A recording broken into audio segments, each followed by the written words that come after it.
నమస్తే మామ. మళ్ళీ వచ్చేసా. కాకపోతే ఈసారి 'దేవరా' ట్రైలర్ అంచనా, నా ఒపీనియన్ ఏంటి, నా ఎక్స్‌పెక్టేషన్స్ ఏంటి అనేది కూడా ఈ వీడియోలో క్లియర్‌గా షేర్ చేస్తానండి. అదే విధంగా నాకున్న డౌట్స్ కూడా నేను ఈ వీడియోలో షేర్ చేస్తాను. ఇంకొకటేంటంటే 4 రోజుల నుంచి 'దేవరా' పోస్టర్స్ గురించి, అదే విధంగా 'గేమ్ చేంజర్' పోస్టర్స్ గురించి జరుగుతున్నటువంటి గందరగోళము, అదే విధంగా కొంతమంది 'దేవరా' పోస్టర్‌ని కామెంట్ చేస్తున్నారు. కొంతమంది 'గేమ్ చేంజర్' పోస్టర్‌ని కామెంట్ చేస్తున్నారు. కొంతమంది 'దేవరా' ప్లస్ 'గేమ్ చేంజర్' ఇద్దరు పోస్టర్‌లని కామెంట్ చేస్తున్నారనమాట. ఏంది ఈ పోస్టర్‌ల గోల? అది కూడా ఈ వీడియోలో క్లియర్‌గా డిస్కస్ చేద్దాం. కాకపోతే ముందు 'దేవరా' ట్రైలర్ యొక్క అంచనా గురించి చెప్పే ముందే నేను ఒక పాయింట్ చెప్దాం అనుకుంటున్నాను. ఏందంటే 'దేవరా' ఇప్పుడు వరకు క్రియేట్ చేసినటువంటి రికార్డ్స్ గురించి నేను ఈ వీడియోలో చెప్పి దాని తర్వాత ట్రైలర్‌కెళ్తాను. ఎందుకంటే ట్రైలర్ రిలీజ్ అయిన తర్వాత బజ్ వేరేలా ఉంటుంది. బుకింగ్స్ గాని అయన్నీ కూడా వేరే విధంగా ఉంటాయి. ప్రమోషన్స్ గాని అన్నీ కూడా. బట్ దానికి ముందు జరిగినటువంటి రికార్డ్స్ గురించి కూడా మనం మాట్లాడుకోవాలి గదా! ఎందుకంటే కొంతమంది అనుకోవచ్చు, ట్రైలర్ వరకు ఎలాంటి బజ్ లేదు. ట్రైలర్ తర్వాతే భయంకరమైన బజ్ వచ్చిందని కూడా కొంతమంది అనుకోవచ్చు. దానికోసమే నేను ట్రైలర్ ముందే ఒక వీడియో పెట్టి, ట్రైలర్ ముందే ఎన్టీఆర్ గారు క్రియేట్ చేసినటువంటి రికార్డ్స్ గురించి నేను చెప్దాం అనుకుంటున్నానండి. ఫస్ట్ ఏంటంటే నార్త్ అమెరికాలో 1,000,000 సేల్స్ జరిగింది ఇప్పటి వరకు. అంటే ప్రీ సేల్స్. ప్రీ ట్రైలర్ అని కూడా చెప్పుకోవచ్చనమాట. ప్రీ ట్రైలర్ రిలీజ్ కంటే ముందు కూడా 1,000,000 సేల్స్ అయితే, ప్రీ సేల్స్ అయితే జరిగాయి నార్త్ అమెరికాలో. అదే విధంగా యూఎస్ఏలో 25,000 ప్లస్ బుకింగ్స్ కూడా జరిగాయి. ఓకేనా?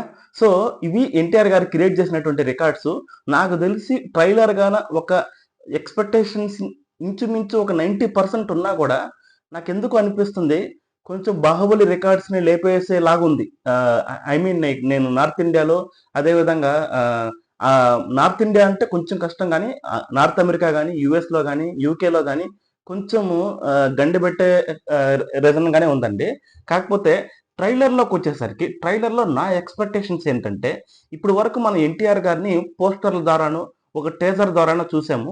ఆ టీజర్‌లో కొంచెం చందమామకి బ్లడ్‌ని అతికించే ఫైట్ గాని, లేకుంటే ఆ సీన్స్ గాని, ఆ కొరియోగ్రఫీ గాని అంతా బాగుంది. కాకపోతే ఇక్కడ నేనేం ఎక్స్‌పెక్ట్ చేస్తున్నానంటే, అక్కడెక్కడ స్టోరీని రివీల్ చేయలేదు. ఐ మీన్ అట్‌లీస్ట్ ఏముంటుంది సినిమాలో అనేది కూడా ఎక్కడ రివీల్ చేయలేదు ఇప్పటి వరకు గూడా. ఎన్ని పోస్టర్స్ రిలీజ్ చేసినా గూడా, ఎక్కడో మనకు ఒక సస్పెన్స్ అయితే కంటిన్యూగా వస్తానే ఉంది. కొరటాల శివ గారు సినిమా పూజ అప్పుడే చెప్పేశారు. సముద్రంలో ఆహ్, జరిగే కథ ఇది. చాలా మంది భయం ఏంటో తెలీదు. వాళ్ళందరికి భయం చూపించేటువంటి ఒక క్యారెక్టరు దేవర అనేసి ఆయన ఒక సింపుల్ సింపుల్ వేలో చెప్పాడు. బట్ స్టిల్ మనకి యాక్చువల్‌గా ఇక్కడ ఆయన వదిలేటువంటి క్యారెక్టర్స్, పోస్టర్స్ గాని అయన్నీ చూస్తుంటే ఒక ఎక్సైట్‌మెంట్ అనేది క్రియేట్ అవుతానే వస్తుందన్నమాట. సో, ఫస్ట్ నాకేంటంటే ఎన్టీఆర్ గారు డబుల్ యాక్షన్ అని చెప్తున్నారు. ఎందుకంటే పోస్టర్స్ కూడా రిలీజ్ చేశారు. దేవరా దేవవర అనేసి. కాకపోతే ఇక్కడ నేను అనుకునేదేంటంటే ఎన్టీఆర్ గారు డబుల్ యాక్షన్ అయితే చిన్న ఎన్టీఆర్‌కి జాన్వీ కపూర్ అయితే పెద్ద ఎన్టీఆర్‌కి హీరోయిన్ ఎవరు అనేది ఇంకా కూడా అర్థం కాలేదు నాకు. లేదా ఇది చిన్నప్పటి నుంచి పెద్దయ్యే వరకు కథ ఏందనేది కూడా అర్థం కాలేదు. ఎందుకంటే ఆయన ఇంకో 'సైఫ్ అలీ ఖాన్' విలన్ కూడా ఉన్నారు కదా! 'సైఫ్ అలీ ఖాన్' విలన్‌ది కూడా మనం టీజర్‌లో చూస్తే ఆయనకి బర్త్‌డేకి వదిలిన టీజర్‌లో చూస్తే ఆయనది కూడా 2 టైప్స్ ఆఫ్ గెటప్స్ ఉంటాయి. అంటే ఇక్కడ అయితే డబుల్ యాక్షన్ అయినా అయ్యుండాలి. లేకపోతే చిన్నప్పటి నుంచి ఒక పెద్ద రేంజ్ వచ్చేంత వరకు ట్రాన్సిషన్ అయినా అయ్యుండాలి స్టోరీ. బట్ నాకు అనిపించిందేంటంటే ఎన్టీఆర్ గారిదైతే డబుల్ యాక్షనే అనిపిస్తుందండి.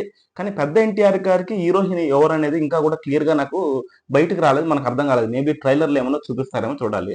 కాకపోతే సైఫ్ అలీ ఖాన్ గారిది ఒకే పర్సన్ బట్ ట్రాన్సిషన్ అన్నమాట. అంటే వాళ్ళ నాన్న దగ్గర నుంచి, దేవా దగ్గర నుంచి వర వరకు ఒక ట్రాన్సిషన్ అన్నమాట. చిన్నప్పటి నుంచి పెద్ద వరకు పెద్ద ఎన్టీఆర్ గారు సైఫ్ అలీ ఖాన్‌తో ఫైటింగ్ ఉంటుంది. అదే విధంగా చిన్న ఎన్టీఆర్ గారు కూడా సైఫ్ అలీ ఖాన్‌తో ఫైట్ ఉంటుందనేసి నేను అనుకుంటున్నాను ఇప్పటి వరకు. సో, ఇదంతా బానే ఉంది. ఇంకొకటేంటంటే మెయిన్‌గా నేను ఎక్సైట్‌మెంట్‌గా వెయిట్ చేసేదేందంటే సముద్రం మీద తీసే సినిమా కాబట్టి వీఎఫ్ఎక్స్ ఎలా తీశారు? నిజంగా చెప్తున్నాను. వీఎఫ్ఎక్స్ గాని కరెక్ట్‌గా గాని మెల్ట్ అయితే ఈ సినిమాకి ఇంచుమించు 'బాహుబలి' రికార్డులు కొట్టేంత సత్తా అయితే ఉందండి. డామ్ షూర్‌గా. ఎందుకంటే తెలుగులో మటుకు ఒక రేంజ్‌గా వెయిట్ చేస్తున్నారు ఈ సినిమా గురించి. నేను అనుకున్నాను గానీ అంత బజ్ లేదు, అంత బజ్ లేదనేసి. చూస్తుంటే సాప కింద నీరులాగా ఈ క్రేజ్ పెరిగిపోతా ఉందండి. నిన్న ఎన్టీఆర్ గారు కపిల్ శర్మ షోకి వెళ్ళారనమాట నిన్న షూటింగ్ జరిగినట్టుంది. సో ఫొటోస్ కూడా రిలీజ్ చేశారు. సో ప్రమోషన్ అప్పుడు ఎన్టీఆర్ గారు అక్కడికి వెళ్ళి నార్త్ ఇండియాలో ఫోటో పెడితేనే నిజంగా ట్విట్టర్ అంతా అల్లగోలలో అయింది. నార్త్ ఇండియన్ సోషల్ మీడియా కానీ, నార్త్ ఇండియన్ సోషల్ ఇన్ఫ్లుయెన్సర్స్ కానీ అందరూ కూడా ఆ ఫోటోని బాగా ఓన్ చేసుకొని ప్రమోట్ చేస్తున్నారనమాట. నాకు భలే అనిపించింది అది చూడంగానే. ఎందుకంటే నేను ఎన్టీఆర్ గారికి దేవరా సినిమాకి ఎస్పెషల్‌గా నార్త్ ఇండియాలో అంత బజ్ లేదనుకున్నాను. బట్ ఎన్టీఆర్ గారు ఆయన భుజాల మీద వేసుకొని ప్రమోషన్ చేసే విధానం గాని, అదంతా కూడా చూసిన తర్వాత నాకెందుకో ట్రైలర్ రిలీజ్ అయిన తర్వాత ఇది పీక్స్‌కి వెళ్ళిపోద్ది అనిపిస్తుందండి. ఎన్టీఆర్ గారైతే మామూలుగా కష్టపడటం లేదు ఈ సినిమాకి. ఒక పక్క చేయి బాగాలేకపోయినా కూడా నార్త్ ఇండియాలో ప్రమోషన్స్ అదే విధంగా మన సందీప్ వంగారెడ్డి ఆయనతో కూడా పోస్టర్ రిలీజ్ చేశారు. మేబీ వాళ్ళిద్దరు కూడా ఒక ఇంటర్వ్యూ చేసుండొచ్చు అనమాట. ఆ రోజు ఆయన రెడ్ షర్టు యేసుకున్న డిజైనింగ్ అని అది కూడా భలే అనిపించింది. ఇంకా కర్ణాటకలో చెప్పాల్సిన అవసరం లేదు. రిషబ్ శెట్టి ఉన్నారు. అదేవిధంగా నార్త్ ఇండియాకి ప్రీ ఎగ్జిస్టింగ్ ఫాలోయింగ్ ఉంది. తమిళనాడులో కూడా మంచి ఫాలోయింగ్ ఉంది. సో ట్రైలర్ రిలీజ్ అయిన తర్వాత డామ్ షూర్‌గా హిందీలో అయితే ఎన్టీఆర్ గారికి ఒక్కసారిగా జుప్ అంటే ఎళ్తదండి. మామూలుగా ఎళ్ళదు. అంటే ఇట్లా ఉన్న క్రేజు ఇట్లా ఎళ్ళిపోద్ది. 'దేవరా' సినిమాకి మాత్రం ఆయనకి ఎన్టీఆర్‌కి ప్రీ ఎగ్జిస్టింగ్ క్రేజ్ ఉంది. బట్ నేను చెప్పేది ఏంటంటే రూరల్ పాయింట్ ఆఫ్ వ్యూలో ఒక్కసారిగా బూమ్ అని పైకి లేస్తదనైతే నాకు అనిపిస్తుంది ట్రైలర్ తర్వాత.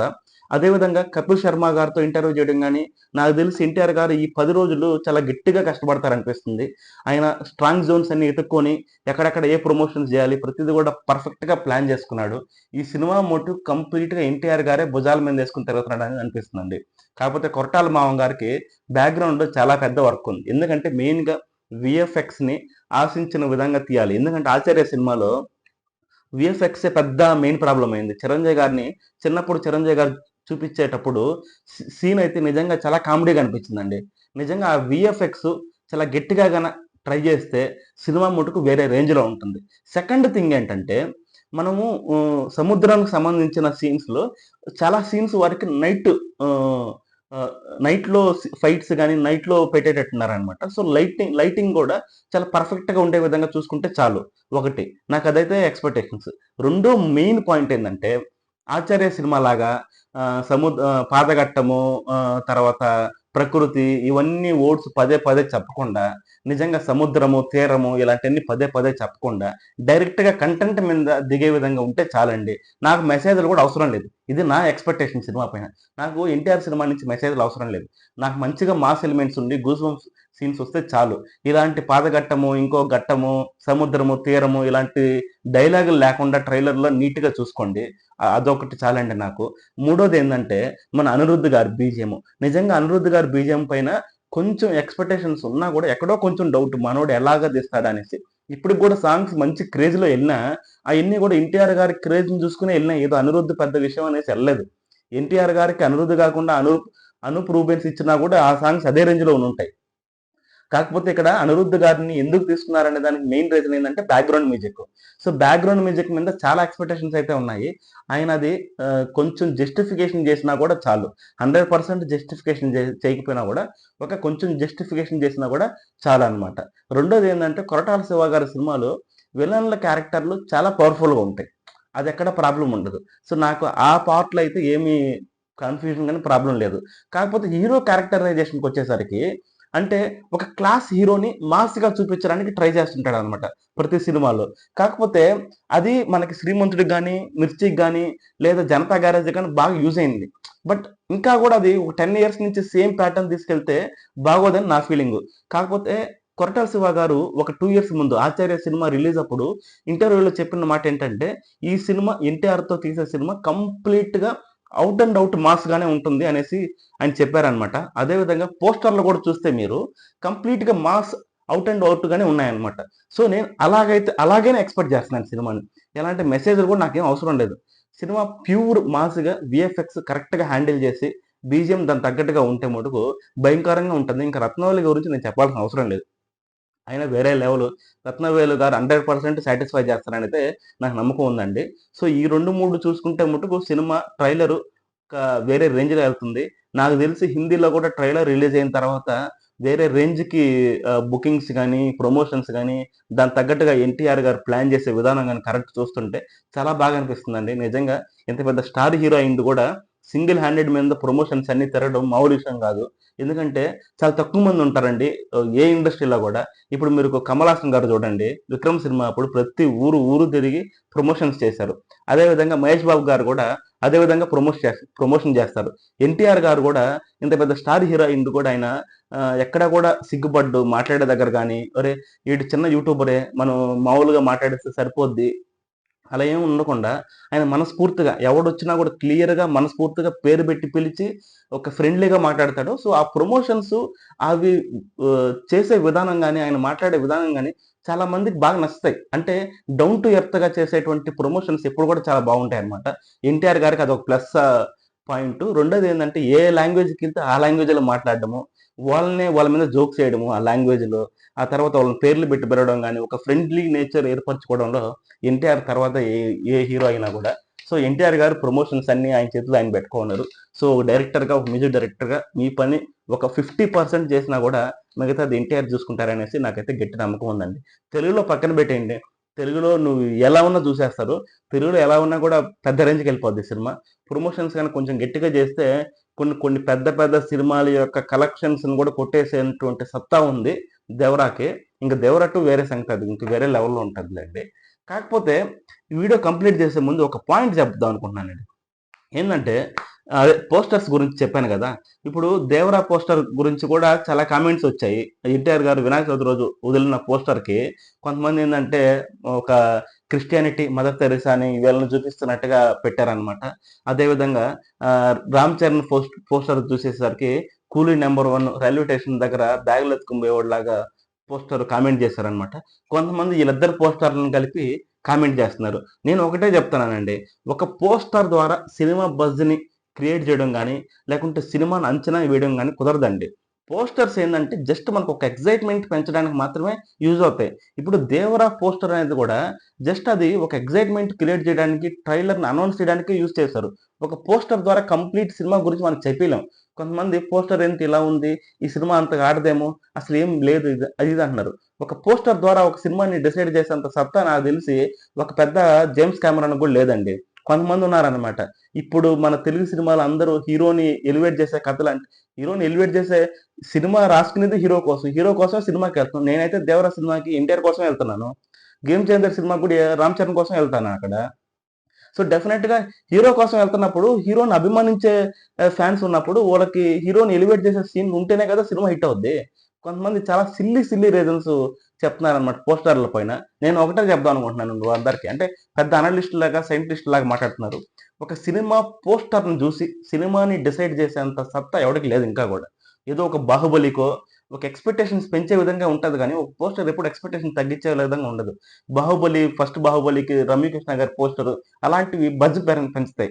ఒక 'రాజమౌళి' గారికి మాత్రమే సాధ్యం అన్నమాట. పోస్టర్‌ని చూసి సినిమా రేంజ్ ఏందో చెప్పగలం. బట్ వేరే డైరెక్టర్‌లకి ఇంకా అంత లేదు. ఎందుకంటే ఒక పోస్టర్‌ని చూసి సినిమాని ఎలా డిసైడ్ చేస్తాము?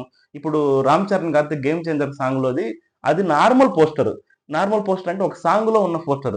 సో, దాన్ని చూసేసి కంప్లీట్ 3 అవర్స్ సినిమాని నువ్వు చెప్పేస్తావా ఇలా ఉంటదనేసి? 'దేవరా' ట్రైలర్ పోస్టర్‌ని చూసేసి 3 అవర్స్ సినిమా ఎలా ఉంటదో చెప్పేస్తావా? అయేం కుదరదండి. పోస్టర్‌లు ఏందంటే జస్ట్ ఒక ఎక్సైట్‌మెంట్ క్రియేట్ చేయడానికి, ఒక అనౌన్స్‌మెంట్‌కి మాత్రమే యూజ్ అవుతది.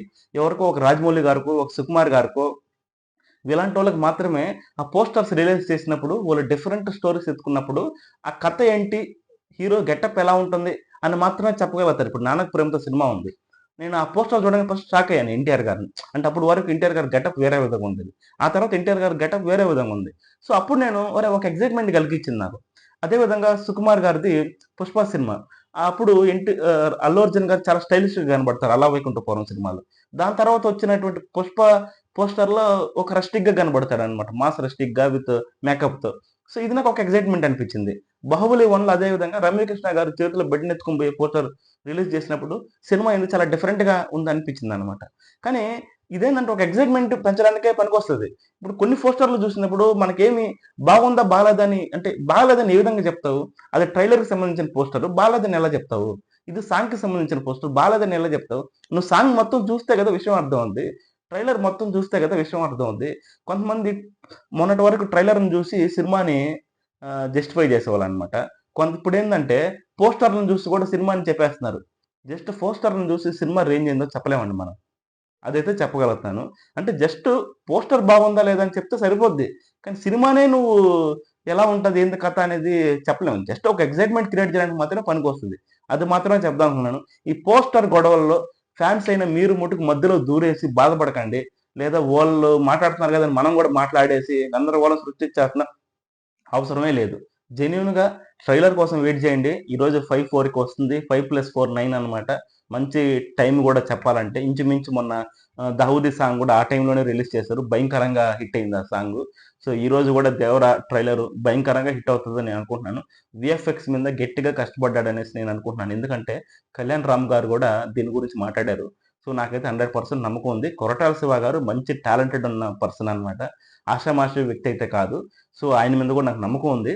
కాకపోతే ఒక రొంత ఈ పాదగట్టము, సముద్ర తీరము, ఉప్పెన లేకుంటే ఇంకోటి ప్రకృతి అలాంటి వర్డ్స్ ఎక్కువ యూజ్ చేయకుండా కొంచెం ఎక్కువ మాసీగా ఉంటే నాకు బాగా ఇష్టం. అంతేనండి. ఇంకేం లేదు. థాంక్ యూ అండి.